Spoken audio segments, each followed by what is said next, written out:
Good morning.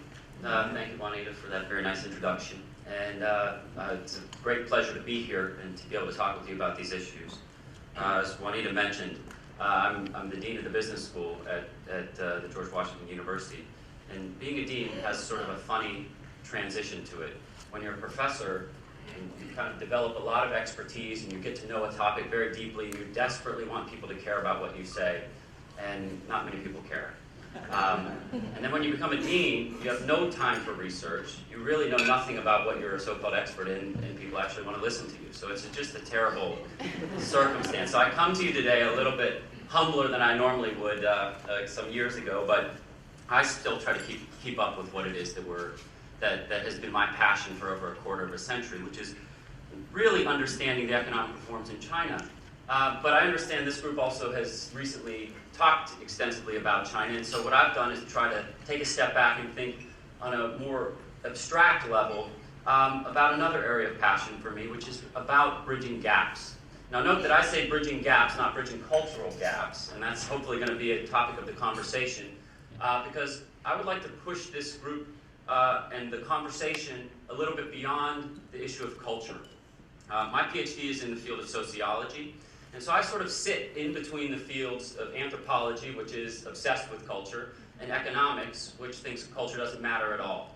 So to the economists, I'm sort of the naysayer that says you have to think about difference, you have to think about culture, and the anthropologists, of course, though, also hate me because I tell them that it's not all about culture, it's actually about institutions and social structure.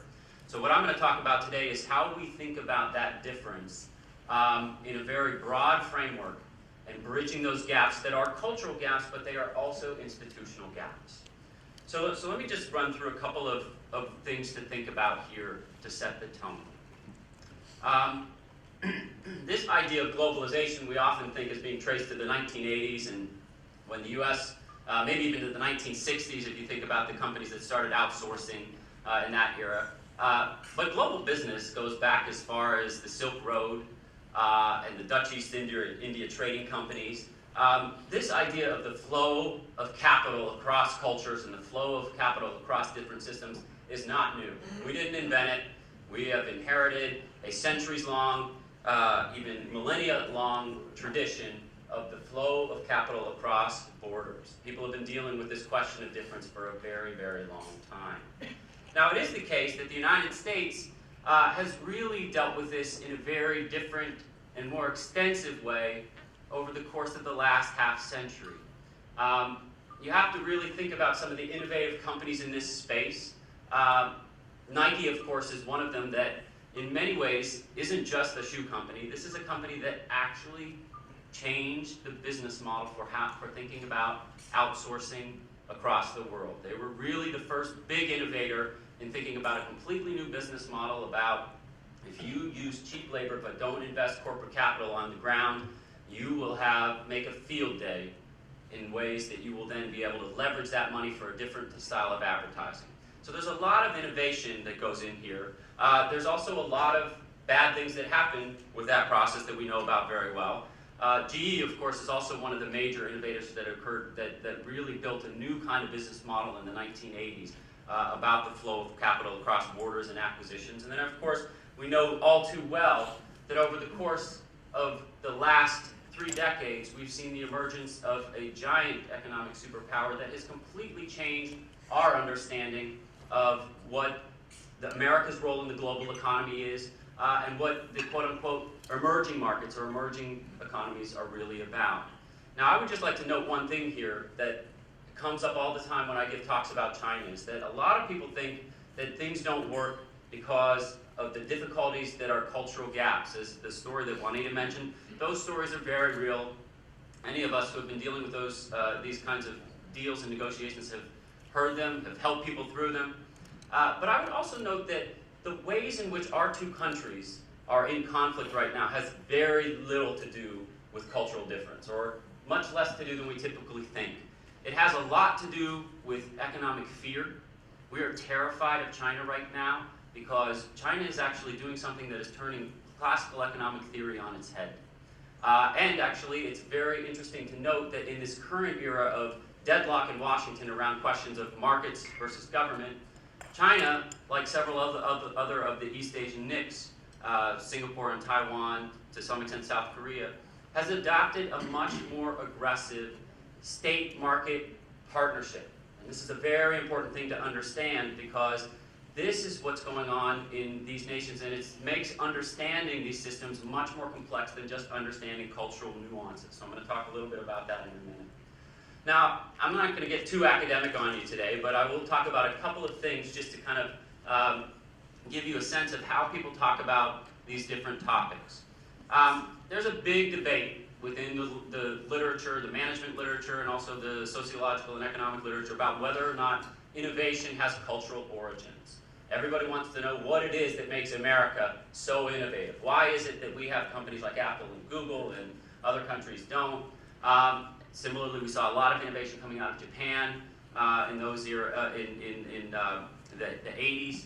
And so people are concerned. People often wonder why it is that China is not able to develop indigenous innovation, which is actually, very much believe is not true, but it's sort of the wrap on how these things go down. And this kind of discussion, in my mind, gets very, very kind of culturally narrow, if you will. I think it's deterministic. It's not real. But because we don't understand the differences and the nuances of the difference, it's so easy to just code these things as cultural difference. What it's really about is industrial policy. Making decisions at the state level that create industrial development is really where economic development and transformation comes from.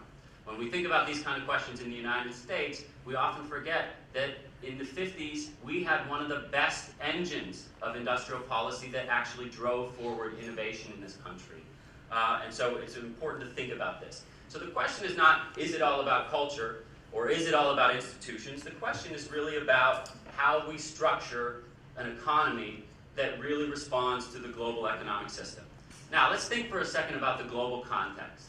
This world is very, very complex today, and we are sending capital across borders just at lightning speed. Of course, the internet has created even more change in this context, and we see global corporations today that are less and less tied to place than they are tied to capital accumulation in the global economy.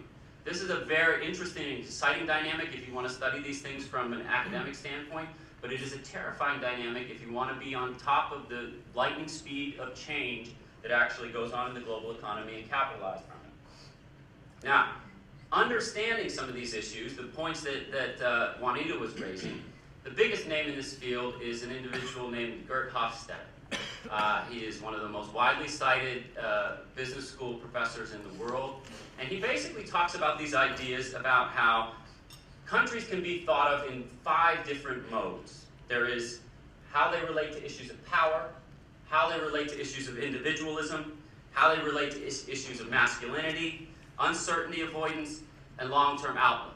And he kind of basically arranges all of these things. They do some psychological surveys with people from different countries, and they basically frame countries in different ways. So it looks like China is much different on certain dynamics, very different in terms of collectivism versus individualism and relationship to power and risk avoidance. And they map all of these things out, and they do all these diagrams and put countries in different quadrants and say, see, this is how it all works. To this I have to say, ridiculous. Hogwash. This is a ridiculous line of research. This is not how we need to understand cultural difference. Culture, what is culture? Culture is a very, very mushy thing. It's hard to understand. But to boil it down, it is what I like to think of as the collective set of values and beliefs that a given group of people have. Let's just take that as a starting point. Now, how does that help us in thinking about the issues that we need to deal with in doing business in other places? First, we need to have some deep understanding about shared understandings of what is good and bad, right? In doing the things that create cultural clashes, there's often just a different starting point. Now, we often think about these things as normative issues. In the United States, we know all too well that we hold on high the issues of individual civil liberties, and we think the rest of the world should hold these things at the same level of value. But that's not very productive in a business meeting. And it's also not productive in global diplomacy. People often don't understand the deep historical context that has gone on in this nation. So when we have trouble negotiating with Chinese people across the table, or when it's not even just us, say it's the Dalai Lama, saying that this current election is going to be very good for China because now we're going to see a real press on individual civil liberties. This is unproductive because people often don't know that many Chinese people have in their minds the history of the Opium Wars, in which the West, led by Britain, went to fight with China to force them to sell opium inside of their country because they were making too much money, right? And so the idea that the West should then tell Chinese what to do just doesn't ring like a productive conversation for them. There are a lot of conversations, though, that work very well behind the scenes. So in the 1980s, there was a tremendous amount of discussion with China's opening up about what was going to be happening with dissidents. Why were dissidents treated better? And Human Rights Watch and Amnesty International were beating China up in the press constantly. After the Tiananmen massacre, there was the most favored nation debate that every year Congress people would come out and say, release Wei Jingsheng, do the right thing. And this was very unproductive. What was productive, though, what most people don't know, is that the person who had the single greatest success in the release of dissidents in China was an individual named John Cam. He was a businessman who worked in Hong Kong. You probably don't know his name by design. He was very, very adept at flowing below the radar screen and just working with the relationships that he had and dealing with people in a non-press inviting way and negotiating good outcomes. Same with Jerry Cohen, a professor of law at New York University. Very, very effective at working behind the scenes to deal with the cultural relationships, to deal with the cultural divide in a very, very relationship-based and subtle way. So I would say that the first thing is we have to understand values, we have to understand norms and beliefs, and we have to understand shared understandings of expectations. Right? We have to work on those issues to really make the negotiations work. However, please don't fall into the trap of thinking that if you just master the cultural issues, if you just know how many times you have to do toasts at banquet tables, that you're going to be successful, because that is a mistake. And this is where the piece of institutions comes in. Now, what are institutions? Institutions are the systems that govern our societies. They are the institutional infrastructure. They are the laws, the overarching processes that govern anything, from things like the Declaration of Independence and the Constitution, to the European Union and the legal infrastructure that's there. And all of these things are closely related to culture, but they are themselves independent issues. Now, why is this so important? This is so important because if you spend all your time focusing on cultural difference and don't understand just how legally complex and legally different the world that you're focusing on is, you will get your lunch eaten. You will not be successful. And this is actually just an incredibly important thing. Now, I know this issue with respect to China the most, but it's very important the world around. I'll give you one very interesting example in China. So recently, I've been advising companies on doing business in China for years, but recently, because I'm the dean at the university and an officer in the university, and we're opening up a huge operation in China, we had to decide who was going to be what's called the legal person, the legal representative for the wholly foreign-owned enterprise that we have in China. Now, as a China scholar, I feel like I should have known this forever, but I started looking much more deeply into this. And in China, in the company law, there is a word that is translated from English called the legal person, 公司法人, which ultimately is a direct translation from German and American corporate law to basically say the idea of a fictive legal person, like we have in the United States, right? Now, the interesting thing, though, the fictive legal person in the United States is essentially what's called a corporate veil. The function of that fictive legal person is to protect individuals from liability. It is your protection as a corporate officer so that the corporation is the legal entity and you are protected. In China, that word means exactly the opposite thing. It means who's going to jail if this company does something wrong. And so, of course, I was designated as the legal representative. Wait a second. But the point is that it's very, very important to understand that nuance, because when you are negotiating over these kinds of discussions, you have to have a deep understanding of what the institutions actually mean. They have some cultural origin to them, but they are very, very different structures. And if you don't understand what those structures are, you will be lost. And so this is ultimately what the message is that there are two parts to this puzzle. There is the cultural difference and the cultural divide, but there is also the institutional infrastructure, the systems and processes. And particularly when you're in these countries that are emerging markets, that are moving very quickly. And in the case of China, you are basically seeing a country that is building a complete legal infrastructure from scratch, starting in 1979. And so not only is it evolving very quickly, but it is something that is evolving in a very, very dramatic fashion, and it's having a dramatic impact on the society.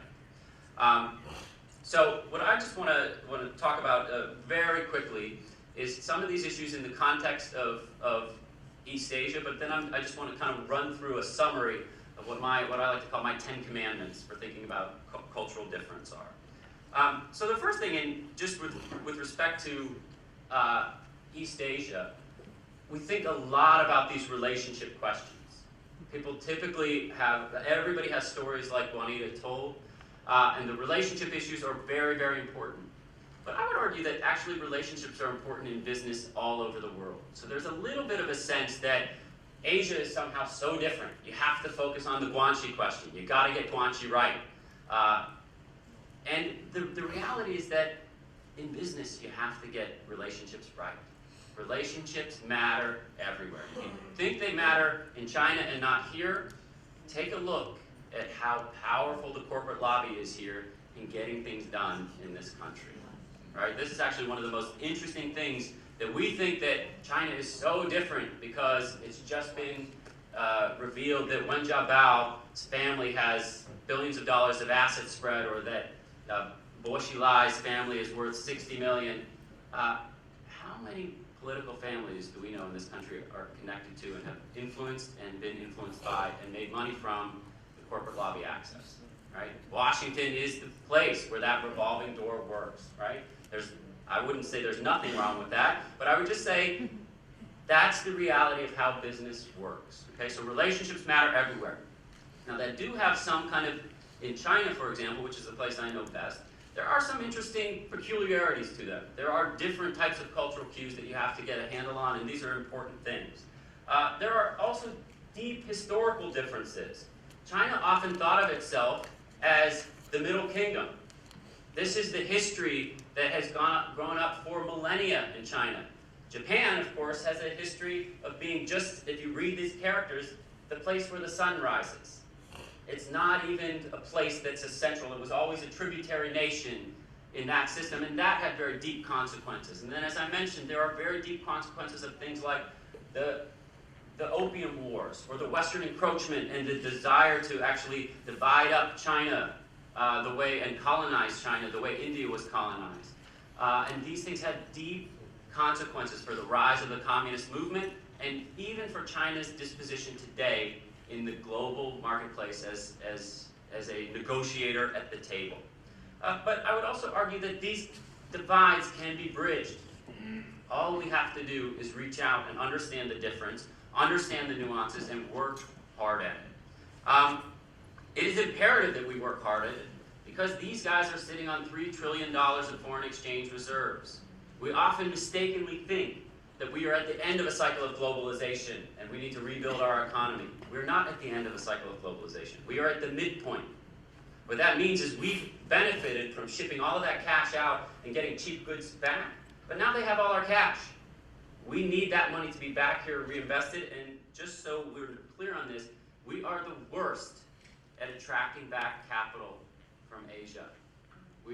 It's just a very big risk to our economy, because we are putting roadblocks up The most famous ones are companies like Huawei and ZTE, but it's everywhere. You will see roadblocks, and there's an argument to be made that the Chinese National Offshore Oil Corporation or Huawei and ZTE maybe even are security risks. But when you start seeing these things against high air, I don't think washing machines are any kind of security risk. And so I think we need to think very deeply about this issue because bridging this cultural gap is essential for our economy. And I'm just going to run through a quick summary here of some of these ideas and then turn the floor over to my colleagues. The first is that politics matter.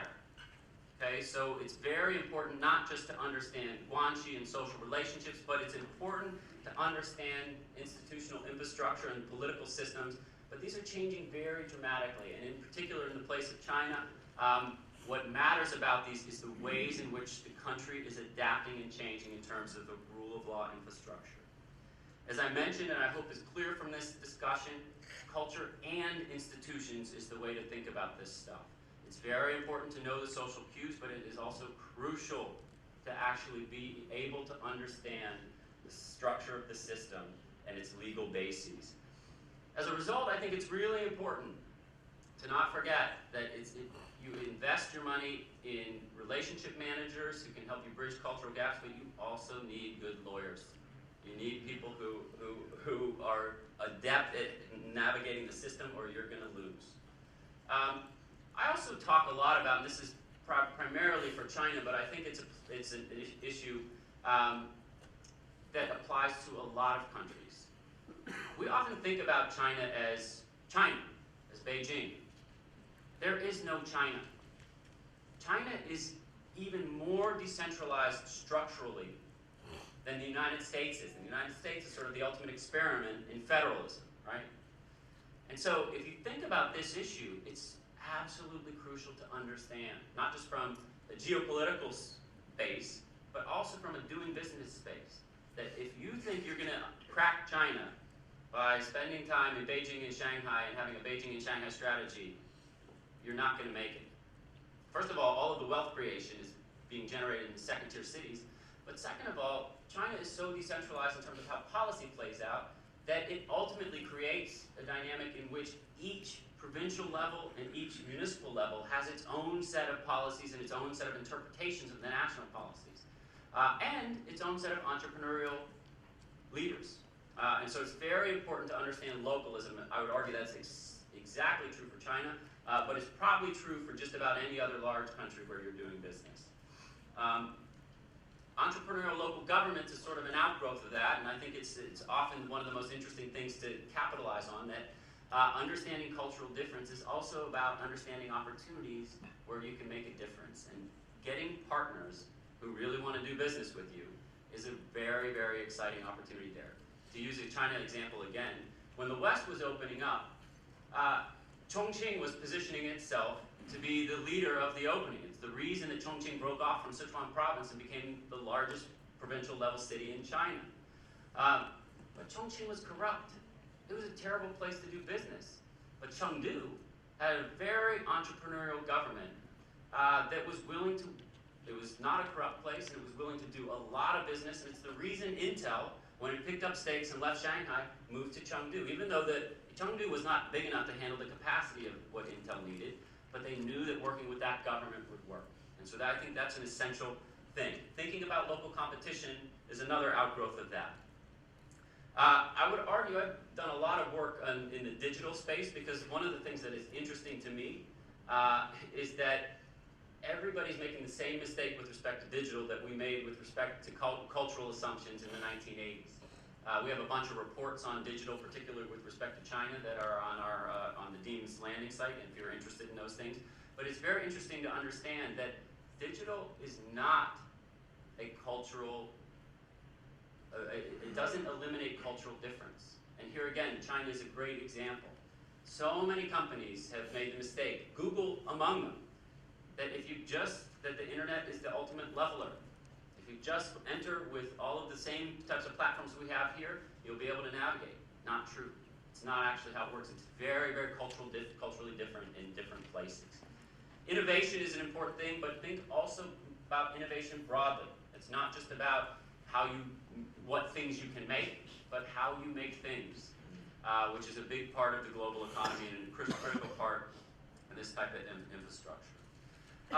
Investing in human capital is an important thing, and then of course the most self-serving of all of these, because I'm a dean, is that I like to draw businesses towards us. So the more you position yourself with regard to that type of human capital development, the better off you'll be. So those are my comments. I hope they start a good conversation, but I'm looking forward to hearing what the rest of the panel has to say, and thank you again for having me here. I'd like to ask the rest of the panel to come up. No, Mr. Sherman doesn't get away without getting an introduction because he deserves. This guy is top-notch. But first of all, let me say thank you to Dr. Guthrie for, again, a rich, informative, enlightening presentation. We thank you so much for that.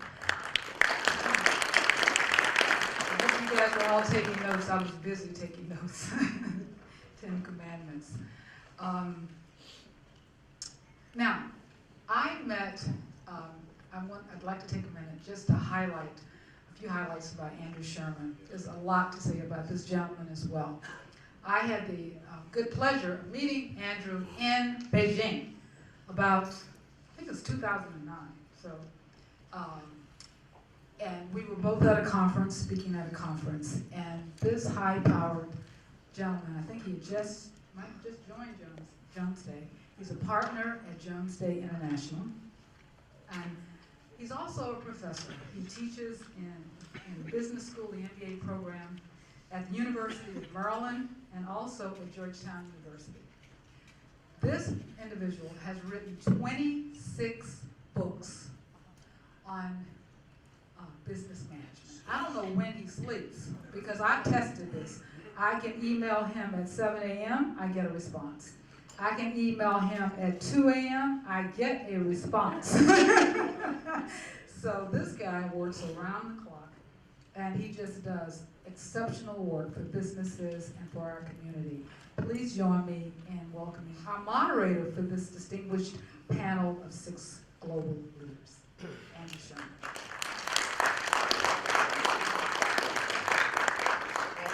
Cultural gap right here.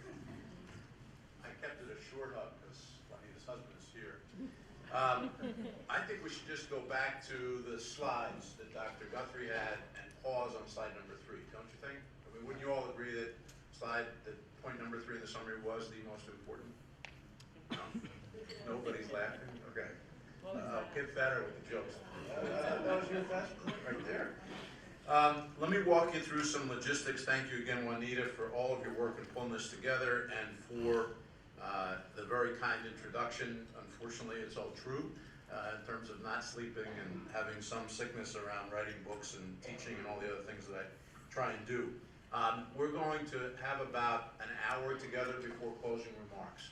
The way we'd like to use that hour is I want to have each panelist in a moment introduce themselves, give an insight or two or war story or perspective on bridging cultural gaps and how cultural competency is a competitive business edge. I mean, that's what we're really here to learn, as much as the reasons that underlie cultural gaps and the history. You know, you're all here hopefully to grow your businesses in some capacity or be better advisors to companies that are trying to grow globally. And I think we're here in accord for knowing that understanding cultural differences and having strategies for bridging them and making them your competency around these issues a strength rather than a weakness to fuel business growth and cross-border capitalism and trade is an objective that I think everyone shares. I'll then ask 4 or 5 questions to the panel, and we want to leave at least 20 minutes or so to have questions from the audience. If you have a question while we are having our own discussion, please jot it down. We want to, for videotaping purposes, have you ask that question from a microphone that will be available so that we can capture it. And normally without that logistical restriction, we'd have questions kind of firing in as soon as it comes to your mind, but we do want to kind of keep things organized for the archive. In my experience, one of my favorite quotes about culture is that culture has been said to either be the glue that unites us or the knife that divides us. And when I speak of culture, I'm speaking of culture inside a company or inside a transaction. And all of us have probably worked at a company where the culture was the glue, and I've certainly been at my share of companies where culture was the knife. And what we're really talking about here is taking the microcosm of culture within an organization and then expanding it, as Dr. Guthrie so eloquently shared with us, into a global setting. A global setting made up of companies with multiple offices in multiple locations, doing business in sometimes dozens, if not hundreds of countries, through all different types of transactional and corporate structures. And then how do you square up culture? I mean, I've often said that if you can't, I grew up in West Philadelphia, if you can't get people from different parts of Philadelphia talking to each other, right? Then how are you going to expect a company to communicate effectively and grow effectively and share the kinds of values that Dr. Guthrie talked about when you're operating in 14 countries or 18 countries or 100 countries, as some companies are? And that's really our challenge. And that's what's going to be the focus of our panel. So I'd like to, again, you've all met Dr. Guthrie. I'd like to have our other 4 panelists, including our speaker that's here from Skype, just spend a couple of minutes introducing themselves to all of you and sharing an insight or two. And since you were kind enough to come in by Skype, why don't you lead us? Great. Maybe I should just do a quick sound check. Can you hear me? Yes. Sounds great. Fantastic. Well, I'm at a slight disadvantage. I have radio and you have TV. I can hear you but not see you. But thanks so much. It's a great pleasure to be here. Just by way of introduction, my name is Ted Dean. I've run a consulting business here in China for 10 plus years. I've been living here for 15, and I'm the chair of the American Chamber of Commerce here in Beijing. So it's really a great pleasure to be here. What I thought I would do, and I really enjoyed Dr. Guthrie's presentation and agreed with a lot of the points that he made. And just a couple of comments I would make up front as we begin. The first is, one of the questions we're looking at is sort of what is the importance of culture? What is the importance of these issues that companies face as they go overseas? And I think the most basic way to look at that is just the scale and size of China. So when I moved to China 15 years ago, for many American businesses here, this was in many ways a hobby business. This was something a CEO sort of tended to on the side, or he probably didn't tend to because it wasn't large enough to matter. Today, there's a significant number of large American companies running billion-dollar businesses in China. So it has a significant impact on their bottom line, significant impact on their business, and so success or failure in China has global implications, not only on that revenue, but on the ability to reinvest in R&D, the ability to reinvest in the business in the future. And so how well companies do with international expansion issues, culture and other issues is really key to their success. One of the things I appreciated most about Dr. Guthrie's presentation was putting culture in a broader context. I was going to use slightly different words and just say culture and the context rather than the institutions and other ideas that he developed, just because I think it is so important to, yes, look at relationships, yes, look at cultural content, but to look much more broadly. And we could dig into each of these areas, but I think traditionally we often think of culture and how it impacts the workplace, but also it's so important to how companies deal with external stakeholders, whether those are partners, governments, suppliers, others, but also to how they understand market. As we talk about innovation and some other topics later, if you don't understand the cultural context and the way a society operates, it's very difficult to design a product for that consumer. And so at every level of a business, whether it's how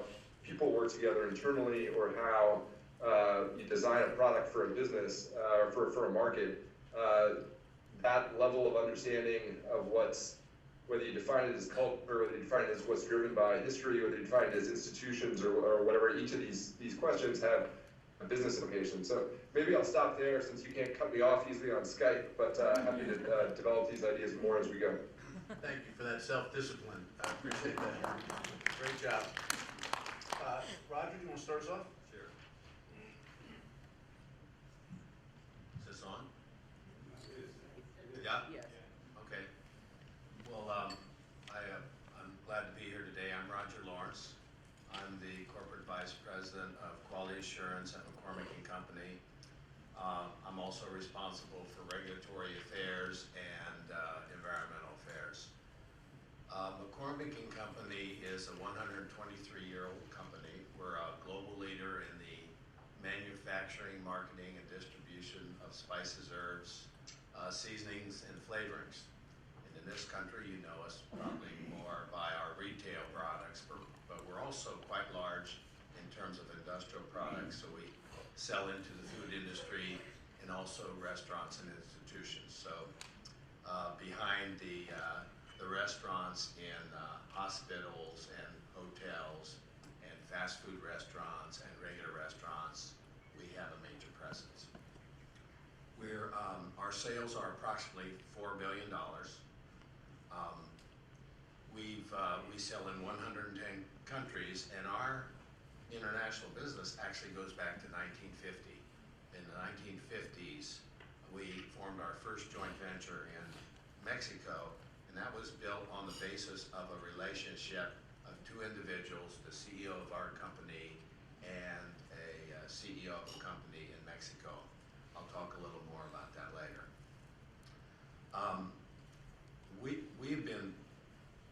Our core competency is sourcing raw materials from developing parts of the world. That's what we've been doing. Spices and herbs, as Doug Guthrie pointed out, that was sort of the basis of exploration around the world. That's what drove exploration around the world and, sort of the first efforts of globalization. And so we've done this for a long time. We've dealt with other cultures in terms of sourcing and more recently in terms of forming acquisitions and purchases. And the cornerstone of our current corporate strategy is acquisition into those areas of the world where there's more growth opportunities, where we have an emerging middle class that has the disposable income to buy consumer products, packaged, value-added consumer products, and also where the whole market and society is developing. So in the last 10, 15, 20 years, we've made some major inroads in terms of acquisitions in China, India, and Eastern Europe. And we actually first got into China. My first trip there was in 1986, and I was part of a small team that was charged with finding a prospective joint venture partner. And today we have a business that's close to $200 million, and we're one of the top recognized consumer food brands there. A little story I'll tell you was back when we built our first plant and we put in the first packaging line for spices. We had a small retail bottle, a glass bottle, pretty simple product, glass bottle, put a spice in it, put a cap on it, put a label on it. Sounds simple? Wasn't simple. Finding the proper glass, proper label, the proper cap, proper spice. We knew how to find the spice and process it, but those other components were a little more difficult. But what was interesting is I'm over there, and at the end of the packaging line, we had an inspector, and the inspector's job was to find any package coming down the line where the label was slightly askew. Obviously, if there was no label on it or no cap, they would take it off. But also, if the label was slightly askew or misplaced, they were to pull the package off the line. And I'm out there and I see that this inspector she's allowing some packages to go through that aren't exactly the way they should be. And so I explained to her that this is why, this is important. The market that we're selling to in China, this is important. At that time, China is so different today, but then it was all about function versus form. Cosmetics just weren't understood to the extent that we needed them to be understood or to the extent that they are today. So I basically said, you've got to pull these off. Who are selling these to, they're not acceptable. I walk out, I go through a door, there's a window there. I look through the window, she puts the bottles back on the line. In her mind, she was doing the right thing. So the story is, and where we ended up, is we had to have a lot of meetings and discussions and get people together and pull them together and try and give them a deeper understanding why what they see as a standard of quality is not what we're trying to achieve and the customers it's going to. And to basically get planted in their minds that what they see as a standard is irrelevant. But for success of that business and their success as an employee in the company, they really need to execute the standard we're looking for. And it was a lot of hard work, a lot of meetings, a lot of conversations in trying to bridge that gap to the extent we could to get to where we needed to be. Thank you.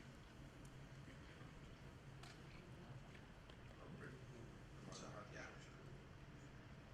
Hi, good morning. I'm Bill Burwell. I'm the director of the U.S. Export Assistance Center in Baltimore, Maryland, and we're part of the U.S. Department of Commerce International Trade Administration, and we are a trade promotion agency for the federal government. We operate through embassies and consulates throughout the world, so we have about presence in about 85 markets around the world. And in addition, we have a U.S. Presence of about 100 U.S. export assistance centers. And our main job is to work with small and mid-size, all the way up to large firms in the U.S., try to help them to increase and expand their international trade and sales footprint. So in addition to that role, we are also by definition a multinational organization, whereas we employ U.S. Citizens as well as foreign nationals in every one of these countries that we have in operation. So we're in 80 plus markets, therefore we have a very diverse and multicultural organization by definition, which sitting here listening to the panel, I was all prepared to discuss the outward-facing, market-facing challenges that many of our clients have, and then reflecting upon your story, Roger, I can think of daily examples of how our culture within our own institution affect our work product and getting things done on a regular basis, whether it's a trade mission to a foreign country, incoming delegations to the U.S., understanding the institutions and the culture both ways is critical for us to get a good product in the end. So these points are perfect not only for our ability to help companies enter markets, but it's also very relevant within our own government agency, which many of you may not consider a multinational organization, but it really is. Another aspect that I'd like to just talk about, we work with very small companies, 1 to 2 people, who have a dream of becoming large, and we work with very large companies where they would like to work with the U.S. government to help solidify a situation or position in a foreign country where they need the work of that U.S. government in that foreign country to help with issues with foreign governments. One fascinating aspect I find is with the small and mid-sized firms that we work with, many times culture is the reason, the appreciation for culture, the love of a certain culture is why they're pursuing international business in the first place. And so taking an individual from the love or the promise of liking a culture, being on a vacation somewhere, working with friends and relatives in their home country who they've left to come to the U.S., and trying to help them to transfer that love of culture into a practical approach for business is often very challenging, and where our organization, having feet on the ground and people living in all these countries, we're able to really transcend and help the small firms get the information they need to make the process useful. And so we'll dig into that, I guess, in a later slide. But good morning, and thank you for having me here. Just before we hear from Desmond, I want to give Bill an unrehearsed plug for the USFCS, the U.S. Foreign Commercial Service. This was actually my first job in Washington in 1983. I was a pretty senior executive at GS5 at the time, and a lot of people were reporting to me, as you know, at that level. But this organization is a resource that all of us in this room, or most of us in this room, pay for with our tax dollars. They are sitting, literally sitting, waiting to help U.S. companies be more effective in their global business strategy and their exporting. And I can't tell you how many dozens of times, including the conference in Beijing that Juanita met when we first met, where I'll ask U.S. business leaders, do you know that USFCS exists? Do you know what their charter and mission is? Do you know that you're paying for them and not using them? And so, I do want to give just a quick plug to Bill's work and to his colleagues around the world. We should be using this resource and many other resources that we have and that we're paying for as taxpayers more effectively. Sorry, Desmond. Thank you. Good morning, ladies and gentlemen. My name is Desmond Frazier. I am president of American Certification Body. We are a telecommunication certification body. We also happens to be an Energy Star certification body as well. Most of you are familiar with your cell phones, so we approve quite a lot of these gadgets, electronic gadgets that come into the United States or sold here in the States. And as a result, we assist the FCC in managing the spectrum in the United States. Without properly managing the spectrum, you would not be able to communicate with your cell phones, or emergency support would not be able to communicate. Most of you are not familiar with the word transmitters, but I'll just explain quickly to you.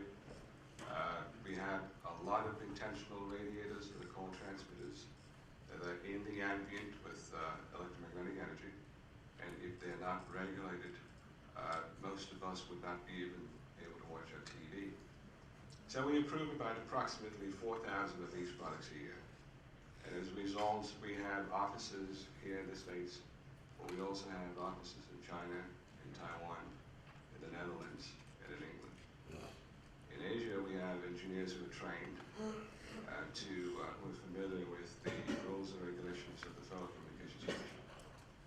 And we do this by periodically bringing them over to the U.S., training them, and also performing quite a lot of seminars in China in which we train manufacturers to understand rules, regulations affecting the technical management of these devices. It's a very important role we play. Without a grantor certification, you cannot sell a device or import a device, electronic device, into the United States. Custom requires that. So we facilitate, to a large extent, the movement of goods in the U.S. We also do the same for Canada, as well as the European Union. So we're designated by the National Institute of Standards and Technology, and we're recognized by various regulatory bodies all over the world to be able to do this. I am a German-trained engineer, and my role in the company is to position us globally as well as technically in the economic space. I would expand more on some of the issues that we face with China as a result of employees we have there, but also as a company, a philosophy. We believe in the golden rule. I'll explain to you what I mean by that. When we started about 25 years ago as a company, we decided that we wanted to create a company that would provide for its employees, but also a company that would be profitable. So we've taken a slightly different approach. We've looked at life in terms of not only profitability, but how do we enhance our folks as well? How do we make sure our employees benefit from the process? So from that perspective, when we went to China, it was a lot easier for us to put down those tenets down and say, okay, how do we apply here while at the same time we are cognizant of the cultural differences, of the issues at hand. We realized that we were not going to be successful in everything we did. So we decided that we were going to look for people who were versed in both cultures, here in the U.S.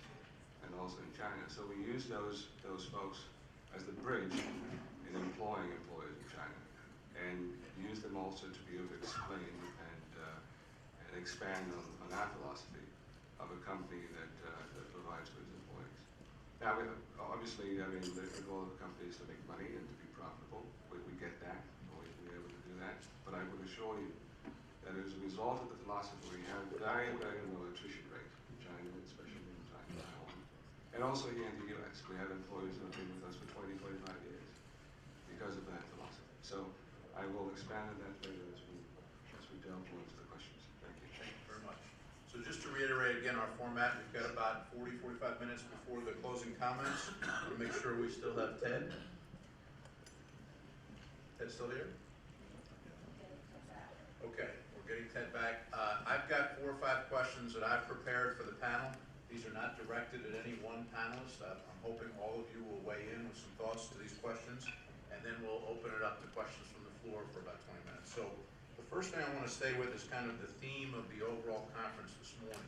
This notion that cultural competency can either be a strategic differentiator and strategic advantage, or it can be a significant disadvantage. Again, that glue or the knife, if you want to stay with that metaphor. And my question for the panel is, what are various organizations, whether they're academic organizations, whether they're chambers of commerce, whether they are consulting organizations, or inside companies such as yours, Rogers, doing to teach cultural competence as a competitive advantage? And what have you seen where companies have not been focused there, whether it's in internal training, recruitment, that has had them lose opportunities or falter? So, you know, what can we all learn about best practices in becoming richer in our cultural competencies? Who'd like to start? Let me take a stab at this. From our perspective, we decided that we were going to treat, and I'm going to use China as an example, we were going to treat our employees differently in order to treat them equally. What I mean by that is we were going to look at some of the differences with respect to their culture, and we were going to listen more and understand why they do certain things. But also, as I mentioned in my opening remarks, use employees who are vast in both cultures to explain some of our ideas of the workplace. Now, we extended this philosophy not only to the employees, but to their families. We also extended it to our vendors, our clients, but as well as our competitors. And in doing so, what we found that even in instances when we lose a particular job, the relationship was still there.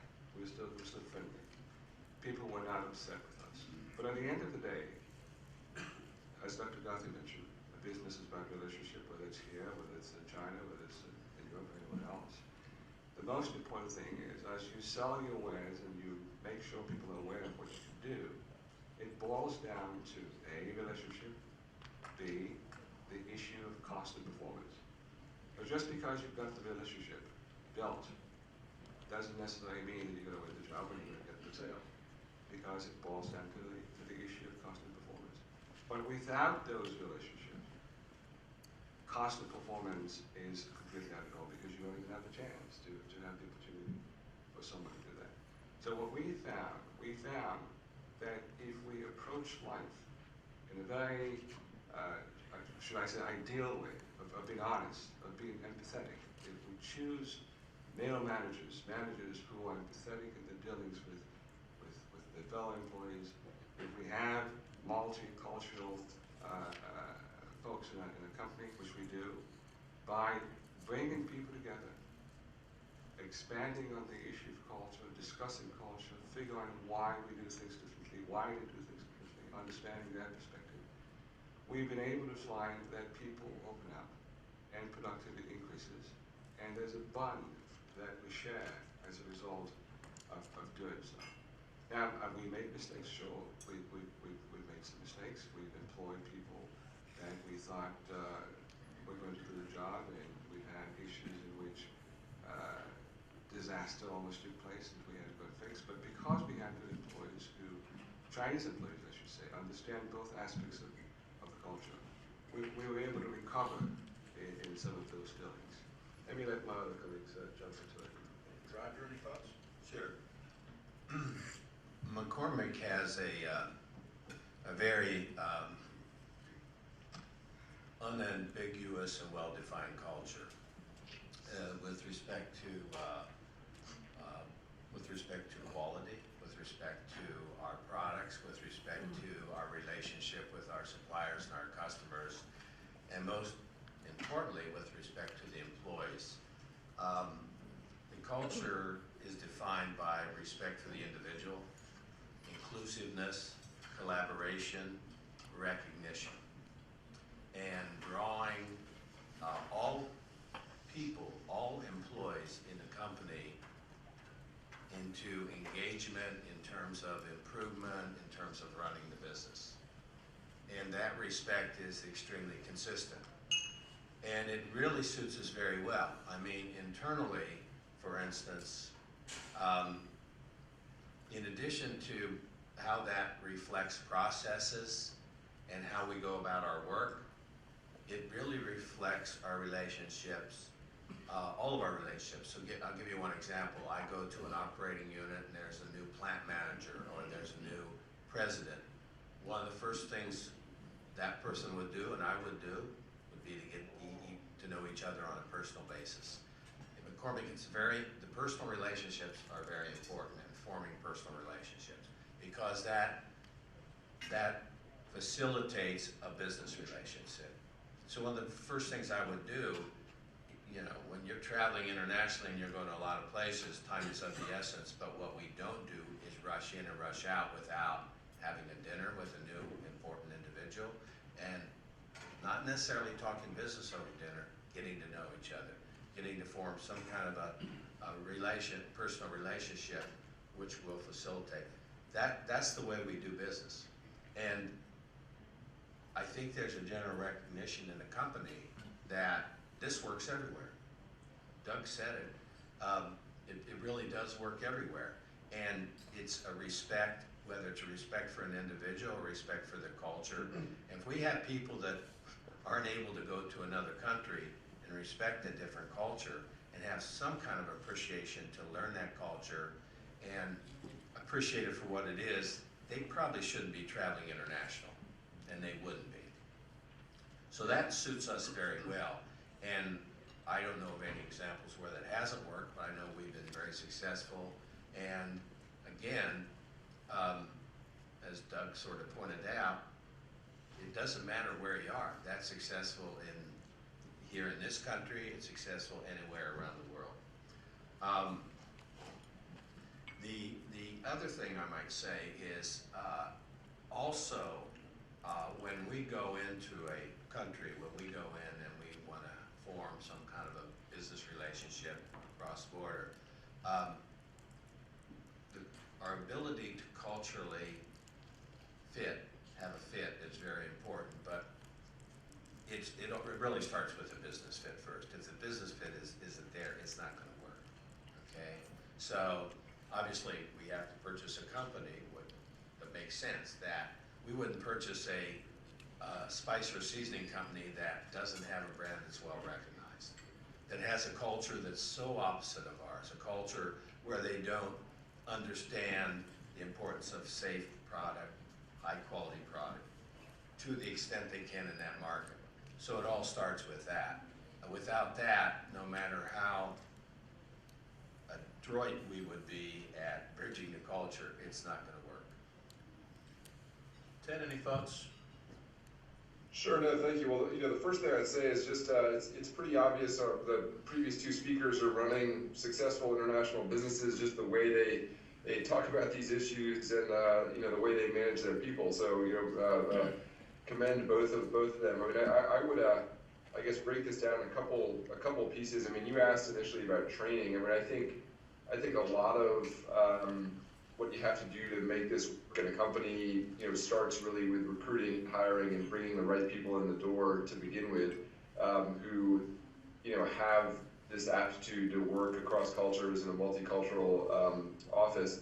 One of the things I think that's interesting that's happened in China over the years is there's a much wider spectrum of talent available, looking along this axis. And so if 15 years ago, you typically had an expat manager and a Chinese staff who'd never been overseas, you're much more likely today to have a fair number of foreigners who've been here for a long time, like I have, but on from the Chinese side of the spectrum, you've got people who at a younger and younger age may have studied overseas, who have, if they didn't study overseas, they've been at a previous job where their company sent them overseas for training.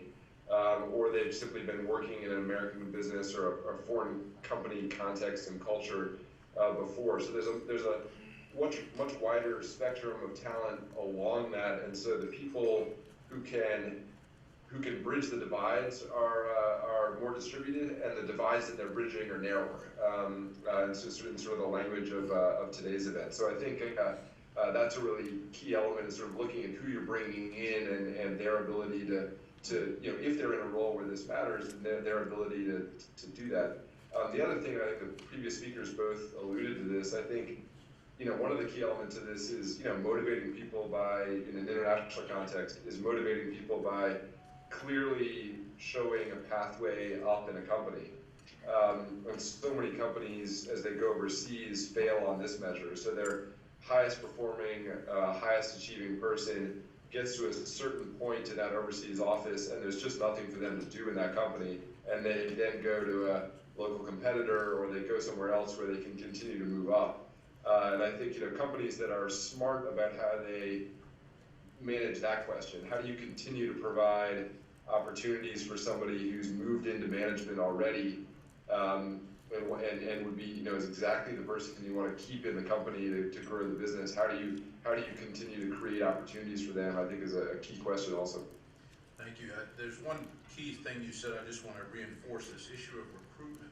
And how many of you are going to be talking about personnel and reward issues in a moment, but how many of you are really doing an effective job in recruiting the right people to be part of your global teams, understanding what's really important? It's not just that somebody looks a certain way or has a certain name or has a particular cultural background. It's real knowledge of doing business in the country. I was talking to a young associate yesterday from India. Her parents are in a town from Bombay. We finally talked a little bit about some of her cultural background and heritage, and she was impressed to know that I had been to more cities in India that she had been, and she grew up there. We can't make judgments about people's actual on the ground operating experience and doing business just because of their last name or how they look, and that's critical. I want to turn a little bit to the role of academia in this, because as you heard from Dr. Guthrie, GW planning extensive operations in China. Many of the universities around this city and around the world are trying to embrace a more globally diverse curriculum, in terms of building these core competencies early on. I think it's fair to say that Gen X and Gen Y is a little bit more interested and connected than some of us were when we were in college in the 70s and 80s. And Dr. Guthrie, what are universities doing overall to ensure that students are graduating with a true cultural competency as part of their skill set? Well, I can tell you both what the ideal of what we should be doing, but you actually asked what we are doing, and I would say there's a big gap. And part of the reason there's a big gap, I now live in Washington, D.C., and in an academic institution here. Previously, I was in New York City and in an academic institution there. And both of these institutions, I think, bred a behavior that I like to call the most parochial cosmopolitanism ever, which essentially means, everybody has an international curriculum, everybody has global curriculum, but the basic idea is, well, we're really the center of the global economy, so people should just come here, and we'll get guest speakers and lecturers and hire faculty, but don't worry that much about going out and seeing the world, because it's all happening here. And in business schools in particular, that has sort of been the attitude. So in the 1980s and 1990s, it was just a disaster, in my opinion, and I will just use myself as an example. When I was hired at the Stern School of Business, I was initially tenured in an arts and sciences department and then hired into the Stern School of Business. I was the first person who was an area studies person to ever be hired in the school. We offered no courses that were on China because the general view is that American business is the model that we're teaching, and it's a generalizable model. Capitalism is generalizable. And so you don't really need to understand the nuances of these things. And this was a disaster for global business in the 1980s. In particular, everybody knows the China stories. It was true everywhere, though, that having that attitude, and this is not generalizing to everybody, because it sounds like McCormick and a number of other companies have done beautifully at not doing what was the rule, but there were so many companies that behaved this way, and I have to say that American business schools, I think, perpetuated that myth and that problem. Now, on the positive end, I think that there are a few schools that get what I think is the most important approach to this, which is a going deep strategy. You have to pick some places around the world, set up infrastructure there. You can't do it based on a few exchange programs that are going to allow students to go off and just bar hop in a different city for a semester. You have to actually develop relationships, infrastructure, and I can tell you from my experience, having spent a quarter of a century doing some consulting and helping companies, I understood so much less than I understand today just because of the last 2 years of what we've had to set up infrastructurally in China. And so if that's happening for me, and that's happening for my university, it for sure is going to happen for the students that are a part of that process. And so I think that the ideal for me is you have to take students deep. You can't learn this stuff just by internationalizing your curriculum here. All of that is good, it's important, but it's not enough. You have to spend time, we have to force our students to spend time around the world. Looking around the room, not coming to any judgments about anyone's ages, I see a lot of people that probably are parents of high school, college kids, even if they've already left college. I mean, we have an obligation, if we want to stay competitive, to urge our kids to learn multiple languages, to learn multiple cultures, to absorb all that's going to keep them competitive. I mean, we'll all long be retired. It's going to be this next generation that has to learn these core competencies in the right way with some of our own parental urging. And I commend all of you who have made the long trip to be here, and we deserve to have a trip back now to follow that mutuality that Dr. Guthrie talked about. I want to turn to another business issue, an operational issue that ties back to culture, and it's something that Dr. Guthrie touched on, which is this issue of innovation and productivity. You know, how can companies, in your all experiences, adopt some best practices that cross cultural boundaries when they have multicultural operations, and get ready, Roger, because I'm coming your way first again, to create drivers of innovation and productivity and rewards for innovation when we do come from so many different backgrounds in a multi-country operational company, but even applies to domestic operations. I mean, you know, there's been a lot of studies that talk about diversity being a driver of innovation, you know, even on a domestic level, but I think it just becomes more complex when you have global business operations. How do we stay productive, stay innovative, reward and motivate people when we're operating in 50 countries? So our approach is that engaged teams are catalysts for innovation and productivity. And it all starts from strategic planning, where we have high-level strategic planning in terms of long-term objectives, strategic imperatives and objectives.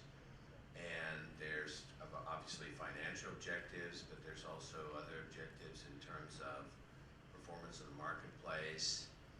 And then we have other business processes that are driven from that. And so just regardless of whether we're talking about India or the United States or a European country where we have a business, the management structure is such that we implement standard processes that we have. So we have, one of them is what we call CCI, that's continuous cost improvement. Anyone in our business is part of continuous cost improvement, which means in today's world, we cannot just expect to say, we want 10% top line growth, sales growth. It's not gonna happen. And so, you know, you can only do so much for top line growth. And that's, you know, a lot of that's driven by product innovation and market innovation. But even at that, even if you're a leader, you can only do so much. And then there's going to be, you know, you'll get so much additional revenue for that. And for-profit companies basically have to build year after year. This is what stockholders require: increased sales and increased profitability. And if not, your shareholder value goes down, and your stock price goes down.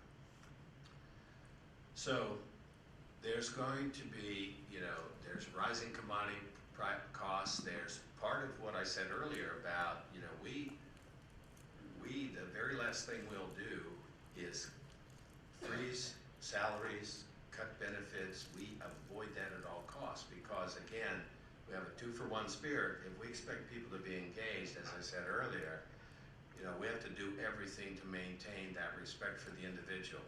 We're not going to do anything for the individual worker, no matter who they are, that we wouldn't do as managers of the company. So, and, you know, there's cost of living increases, there's salary increases, there's bonuses. Where I'm going with this is there's always going to be a gap. And we have to fill that gap through finding continuous cost improvement opportunities, okay? And, you know, we have some big targets. We can have targets of tens of millions of dollars just in the US alone every year of finding cost reductions. And so there's a big goal, and then that flows down to different departments and different groups, and there's not a single person in McCormick that's not on a team where you're responsible for finding cost improvement. Now, where this really, in my opinion, where it really manifests itself most significantly in innovation is it goes right down to the factory floor of the office. So we could have a group of people in the office that are doing relatively simple administrative jobs, billing, for instance. Well, they'll get together and they'll have teams and they'll examine ways that they can improve the business to drive down costs. And we give them the tools, we give them time to have a meeting at the beginning of the shift or the end of the shift. We do the same thing in plants. So what I said earlier about engagement, everybody's engaged in this. We'll have a team of people that run the line on the plant come together and they'll have a continuous cost improvement project. And one of those, a factory worker, will lead that team. So they all learn project management skills, they learn some degree of leadership skills, but mostly team building and facilitating teams. And of course, you know, this engagement makes them stronger as a team. It makes them feel more a part of what the company is all about and of the success of the company. They have skin in the game, so to speak. So we have some other things, but that's probably the most important thing culturally that we do. Thank you. Bill, I want to get you in the mix here. When you're counseling companies that are interested in going abroad, what advice do you give them in terms of how rewards, incentives, productivity expectations, and innovation expectations may be different? Yeah, there are a few examples that might be some best practices from a few clients that we work with. But generally, the early message is to get immersed in some of these cultures and countries as soon as possible. And that works both ways in terms of inviting your customers and clients here to the U.S. so they understand your culture and you going there. So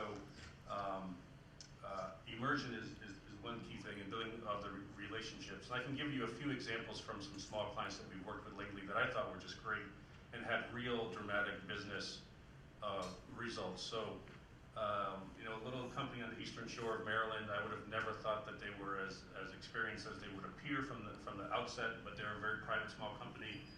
They invite their clients into their sort of test kitchen, so to speak, so they can demonstrate their products and technologies.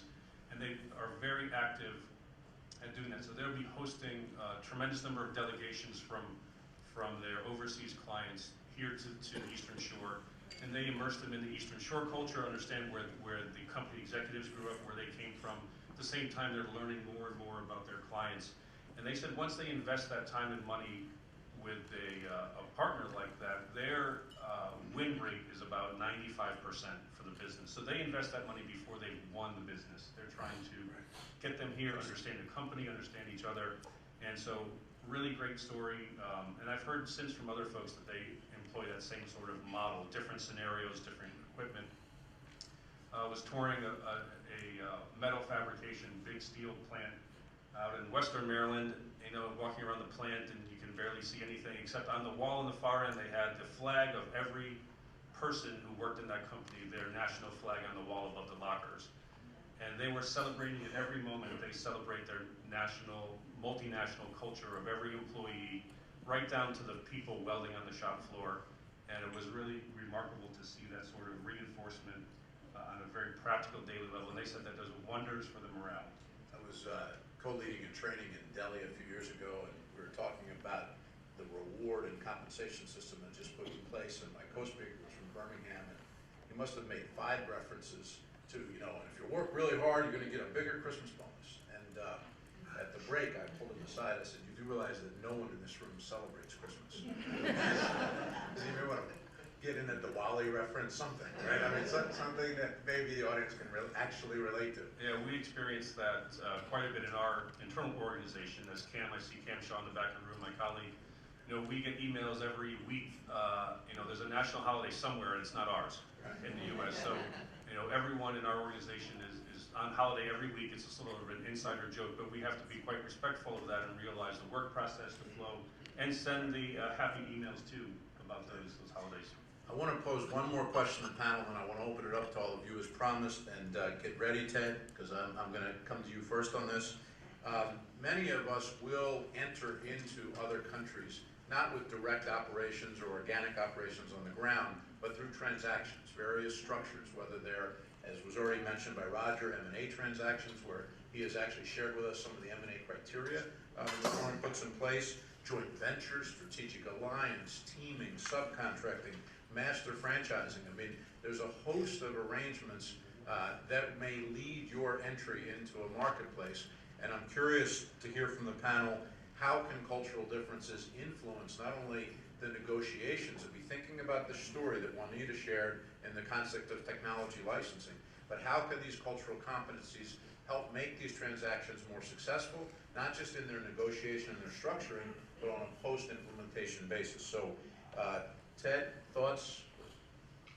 Sure. I mean, obviously, a huge number of American companies have expanded into China through, investing in a joint venture or acquisitions, and as anywhere in the world, even within a single culture, just a single country culture, different company cultures can sometimes spoil deals like this. So I think it's absolutely a key issue. I would go back to something that Dr. Guthrie said, and when we look at this in an international context, that it's one layer of the work that has to be done, but the legal layer, the due diligence before a transaction, the research of understanding the market and the opportunity and what you are buying into are as important steps, and we see sort of failures at each of these.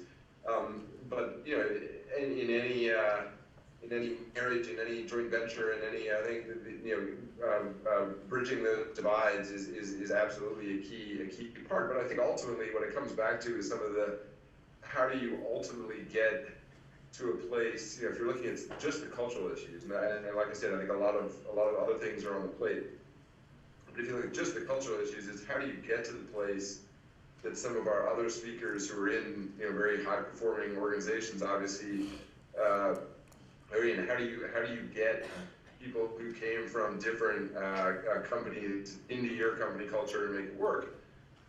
And then also, how do you recognize when it's not working? And the reality is that after an acquisition in a joint venture, not everyone always stays for years after that transaction. And how do you identify the people who are not a great culture for the fit you're trying to create, and recruit and find people you need to make the company continue to be successful?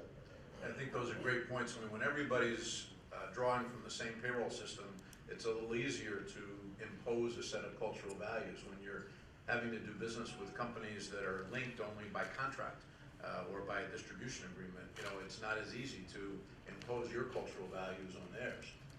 Any other thoughts from the panel on this before we open up the floor? Let me just be quick. I don't think the issue of culture should be celebrated, as most people agree here. The real question is, how do you exist in a multicultural environment where others have to have their culture, but at the same time you create sort of a feeling where people feel they belong to it.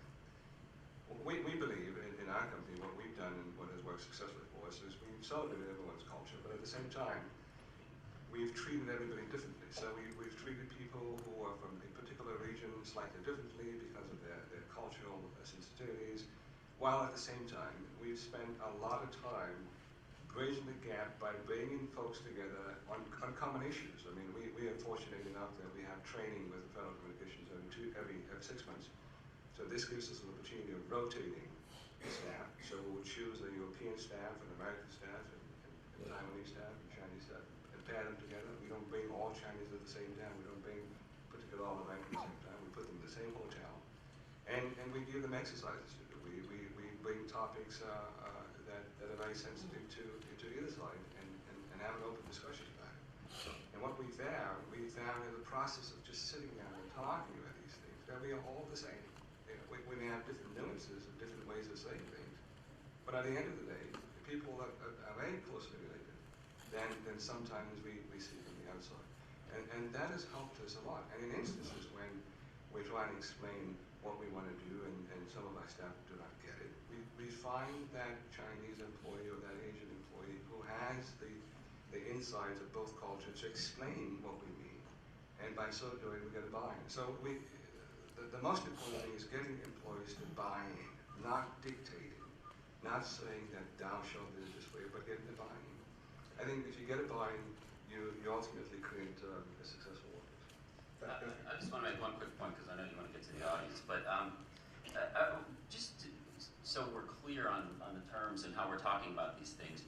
One issue that's often discussed in bridging cultural gaps is national difference, cultural difference. We're talking about how different the people across the negotiation table are. But another issue that's been raised here several times, and I very much appreciate the conversation around this because it sounds like we have some leaders who really think deeply about this, is the intra-organizational culture.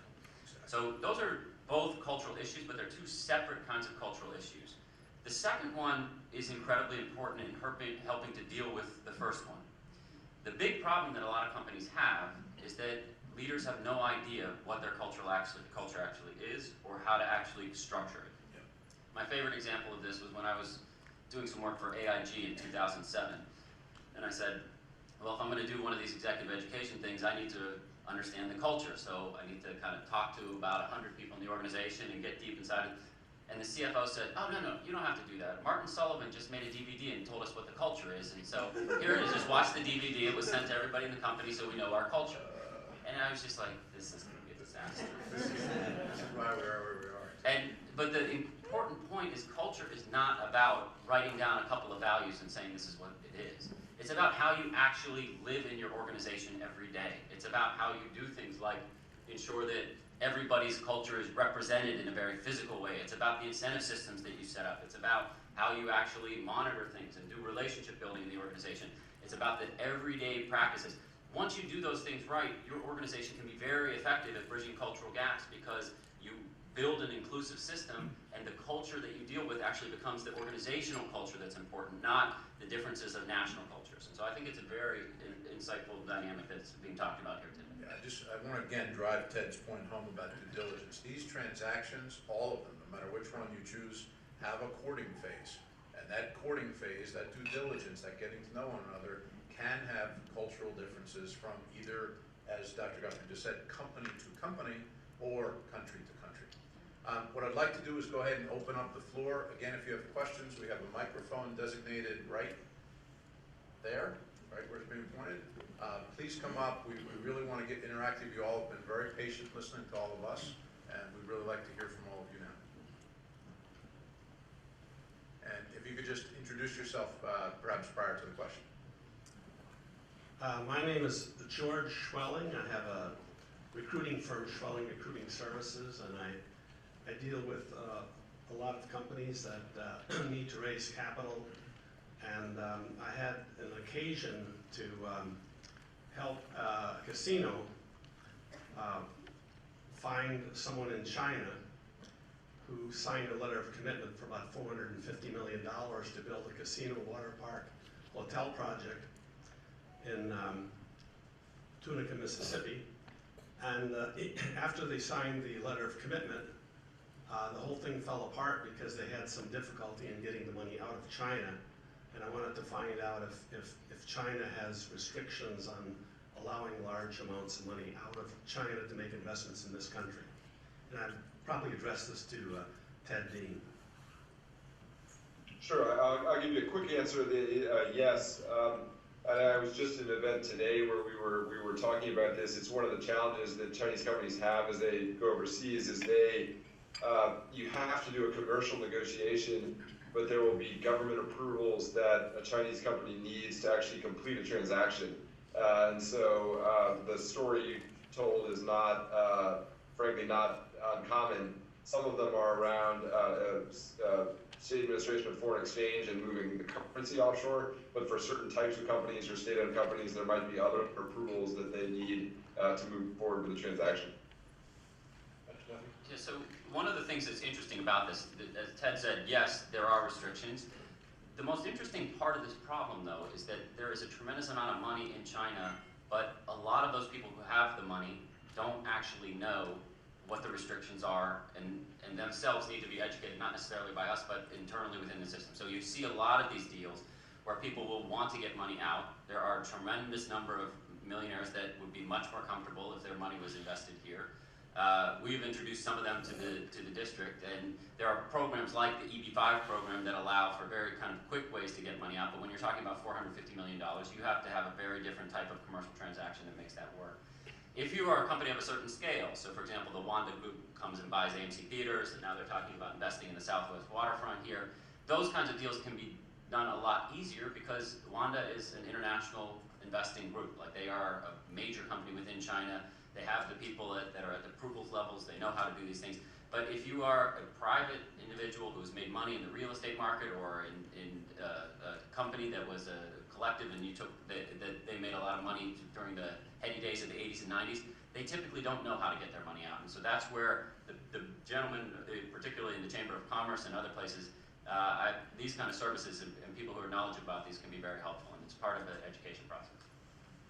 I would like to comment also from the commercial service. We have services in all these places that I mentioned, the 80 countries, where we can do due diligence and background checks on organizations. So if you're, regardless of the size of the deal or the situation, certainly if it's the deal of the century, I would encourage you to do it more prudently than if it was just a $5,000 transaction. But anyway, for a few $100s, we're able to conduct what we call international company profile, and our folks on the ground in that country, wherever you're looking at, will do some investigation to prove the business credentials of the individual, of the corporate entity, and get some reality check as to what's going on with that partner, especially if you've never met them before. First transaction, we're able to do that and make introductions, and certainly working with Mr. Dean through the AmCham, wonderful partner, working through state governments.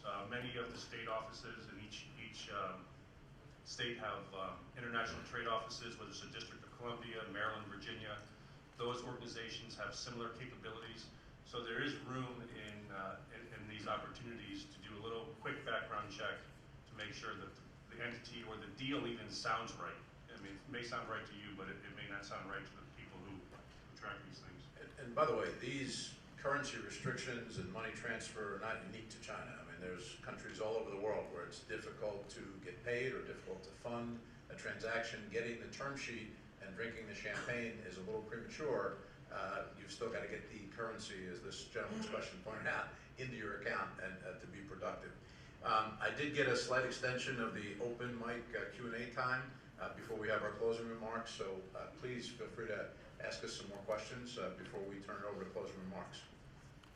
Hi, my name is Guthrie. I've been working for STG as a Chinese linguist and analyst, but before that, for about 2.5 decades, I did work for the U.S. and Foreign Commercial Service, so we really appreciate Andrew Sherman's high praise. I was particularly intrigued by Dr. Guthrie's comparison of Japanese and Chinese business cultures, because I've basically been the minority in a Japanese family that was born and raised and educated in Taiwan. And I came to learn those cultural differences when I was the marketing manager for Johnson Wax, introducing those products from my home state of Wisconsin in Taiwan in the 80s, and discovered that the Taiwan subsidiary of my brother's hardware import-export company out of Japan, that I had to leave my job in order to run that subsidiary because they couldn't trust the Chinese management. And yet, Japanese have this unique ability to be able to integrate people into a company as if it were their family, something which is very difficult in Taiwan. So I'd like to address that, and I'd also like to ask our Chinese friends here, one thing I often use, just as the Americans and British are separated by a common language, Japanese and Chinese are separated by a common use of Chinese characters. And they generally assume they can understand each other's characters, but I have a test, and I'm just kind of curious because I've learned this the hard way. If I say 出卖大日本, 出发的出, 买卖的卖, 大小的大, 日本, what would that mean to you? 出卖大日本. Would that mean anything to anybody? Most people, it would mean 出卖, meaning like sell out or betray, 大日本, meaning Greater Japan. It might be something during World War II when Japan was occupying China and had a Greater East Asian Coast Prosperity sphere. And that's what I usually get from Chinese respondents. But in Japanese, does anyone know if you read it backwards in Japanese? It means a big sale today, like at a department store, honjitsu o uridashi. So it's just a reminder that even when people are very close in their understanding of cultural areas, sometimes there can be very, very large differences. Excellent point. We were on a panel a couple of years ago. We were talking about countries that were easiest and hardest to do business with when you were an American company wanting to dip your toe in the water of global trade. And somebody on the panel said, Canada. And everyone, Canada? I mean, surely they look like us, they talk like us. How could that be the most difficult country? And then we start getting into the various regulations around doing business in Quebec, and some of the very significant cultural differences between U.S. and Canadians. And it was through that dialogue that we realized that, to this gentleman's point, that just because there's close proximity or share language, mistakes can be made. And really, we should all take away from today that in addition to culture, I mean, ultimately what will drive success in an overseas market is demand for your products or services. It's not as much about how people speak or how they consume if they need what you have. And that was brought out in Juanita's story. I think we've got time for one more question from the floor, and then we've got some closing remarks. Hi, my name is Jim Kenny from RMR Associates. We're a marketing, PR, and awareness company in the DC area. We do domestic and international. We actually do for Tiger Management, the great Juanita, so great job, Juanita. I have a question, somewhat following up on what Professor Guthrie talked about investment and interest in the U.S. So we do work with international firms coming into the U.S. We just had a Swedish client who came in and made a record time to get sales in the federal government, which is a whole cultural change in and of itself. But what I'm looking at is what can a domestic, say, mid-sized company do to attract or engage, for instance, Chinese companies who are trying to penetrate the market? What's the best way for us to engage with them? Because we've had a lot of success with other countries or areas, but we really haven't, as I was sitting here today, really had much success engaging Chinese companies who are looking to penetrate the market. So what would we need to do? So the first thing is that there is a growing awareness of this issue and the growing infrastructure around it that can be very helpful. China sits on $3 trillion of foreign exchange reserves. We do a terrible job of attracting that money back. Mostly the barriers hit hardest with the largest companies. So the high profile companies that want to invest here, the Huawei's, the ZTE's, the Haiers, the CNOC, CFIUS steps in and you have a problem. And to be, just as a side note, in my opinion, it's a very, very unfair, untransparent system. CFIUS will always say, well, we just can't let you know what we know. And in my experience, they don't actually know what they think they know. And so it's just a bad system. But the way around it is, first of all, to target the kind of levels that you're talking about, which are mid-sized companies and working locally. Now, here you run into the problem that the other gentleman brought up, is there needs to be an education process of how to do it, but there are both institutions and mechanisms to allow that to happen. I mentioned one of them that is utilized more and more today, but the EB5 program is a very good program for actually pooling capital for $500,000 of Chinese citizen can get a green card as long as that investment creates 10 jobs. The O Street Market over here, when we took the mayor to China in June, we came back with $40 million of equity investment for the O Street Market development because a lot of people were willing to pull capital and invest in that, and that actually calculated out to the job creation that was happening there. So there are mechanisms like that. But if you're talking about individual companies as well, there's an individual here named John McKeel, who's one of the GWSB students who helped the DC government set up the Shanghai office that is actually a subsidiary, I guess, or is being incubated in the Maryland office. The Maryland office is one of the best in China for actually working with companies to think about getting capital back here. They're quite experienced with it. They also have helped set up the Pennsylvania office, which has brought about $800 million in capital back over the last 10 years. So there are a number of those offices that are growing. Our own business school is actually developing an office like that in Suzhou as well to actually help bring some of that capital back. So what I would say is find some of those institutions on the ground, figure out which ones have the good connections. We're happy to talk to you about which ones we think are the best. And then link those people up with the companies that you want to be working with, and then we can start the education process to do it. But the mechanisms are out there. Great, thank you very much. Since I saw a few of you turning your heads, CFIUS is an unfortunate acronym for a statute that affects international trade and not a communicated disease. So, although there are some companies that think it is, I'd like to thank. Can I jump? Andrew? Oh, Ted. Yeah, can I just jump in on the investment point very, very quickly? Because actually at AmChamp, it's an issue we worked on as well.